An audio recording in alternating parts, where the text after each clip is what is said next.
अस्सलाम वालेकुम दोस्तों, दिस इज़ मोहम्मद अली। आज हमारे सेशन का टॉपिक है फाइनेंशियल प्लानिंग कि किस तरह फाइनेंशियल प्लानिंग करके हम माली मसाइल का रोने से बच सकते हैं।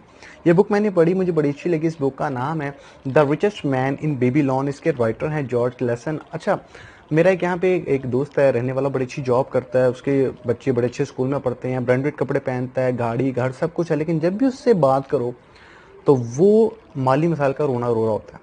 अच्छा, ये बुक मैंने पढ़ी, मुझे बड़ी अच्छी लगी। इसके अंदर वो 7 असूल बताए हुए हैं कि अगर आप उनको अपना लें तो हम कहीं ना कहीं फाइनेंशियल प्लानिंग करके माली मसाइल का रोना रोने से बच सकते हैं।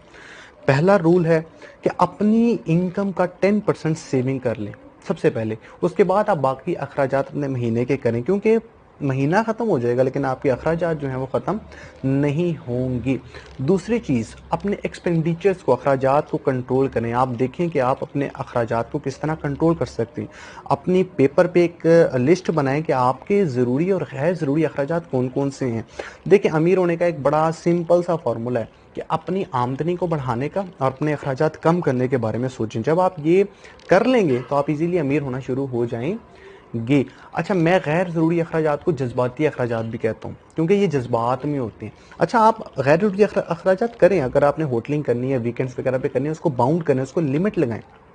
ये नहीं है कि जब आपका दिल किया तो आपने उठते बैठते आपने जो है वो गैर ज़रूरी अखराजात करना शुरू कर दिए। ये आपको कहीं ना कहीं बड़ा लॉस देते हैं। तीसरी चीज़ बड़ी इंपॉर्टेंट है, इन्वेस्ट। जो आपकी सेविंग्स हैं उसको कहीं ना कहीं इन्वेस्ट करें। अच्छा, ये एक बड़ा इंपॉर्टेंट सब्जेक्ट है कि यार इन्वेस्ट किस पे करें। आप याद रखिएगा, सुनी सुनाई बातों पर और इश्तिहारात पर इन्वेस्ट ना करें। ऐसी जगहों पर इन्वेस्ट ना करें जिसका तजर्बा आपको नहीं है, जो काम आपने किया नहीं है, जिसके बारे में आप जानते नहीं हैं। ठीक है, आप ऐसे इदारों में, ऐसे लोगों पे इन्वेस्ट करें जो आपके कंट्रोल में हैं और आपको कहीं ना कहीं अहमियत देते हैं और आपको कहीं ना कहीं उस काम की समझ भी है। ठीक है, वरना आप अपना पैसा, कीमती पैसा गवा देंगे।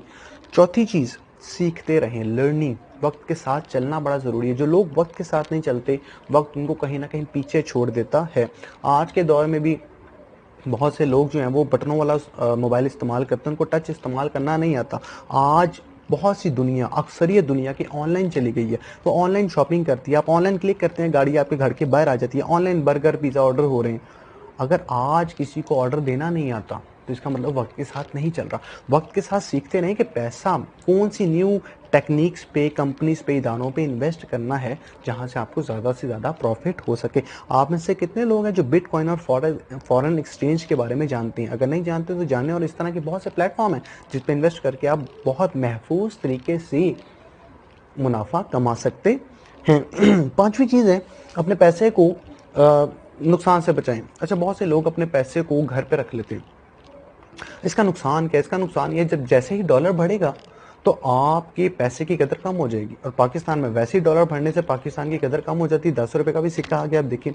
अब प्रॉब्लम यहाँ पे ये है, उसका दूसरा नुकसान ये है कि अगर घर पे खुदा न खास्ता आग लग जाती है, चोर आ जाते हैं, तो आप अपनी जमा पूंजी मिनटों में जो है वो गवा सकते हैं। तो घर पे कभी भी पैसे को ना रखें, पैसे को नुकसान से बचाएं। अच्छा, छठा रूल है, छठा असूल है पैसिव इनकम। पैसिव इनकम वो इनकम होती है जो बगैर मेहनत के आपको मिल जाए।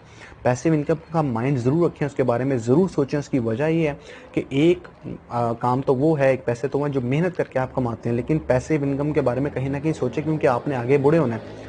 आप आज जितनी मेहनत कर रहे हैं, आप बूढ़े होकर इतनी मेहनत नहीं कर पाएंगे। लेकिन अगर आपको पैसिव इनकम का सहारा होगा, वैसे सहारा तो अल्लाह का है, लेकिन कहीं ना कहीं अगर आपको ये पता होगा कि आपके पैसिव इनकम आ रही है, तो अगर आपके पास नौकरी नहीं रहेगी या आप काम नहीं भी करेंगे तो आपका सर्कल जो है फाइनेंशियली वो चलता रहेगा। सातवीं चीज़, अगर आपने कहीं पे इन्वेस्ट करना है तो उस फील्ड के एक्सपर्ट बंदे से मशवरा ज़रूर करें, क्योंकि वो उस काम का तजर्बाकार होगा और उस काम की इच्ची पिच्ची जानता होगा, जिसको कहते हैं। वो आपको सही गाइड कर सकेगा। और याद रखिएगा कि वो आपके साथ मुखलिस भी हो। अच्छा, अगर वो बंदा मुखलिस नहीं है तो उससे मशवरा ना कीजिएगा। अपने उसके एक्सपर्ट और आपके साथ मुखलिस होना उसका बहुत ज़रूरी है। और एक चीज़, आपको बहुत से मशवरा देने वाले मिलेंगे, लेकिन उनसे मशवरा ना लीजिएगा जब तक उन्होंने वो खुद काम ना किया हो या वो उसके एक्सपर्ट ना हो, क्योंकि यहाँ पे मुफ्त मशवरा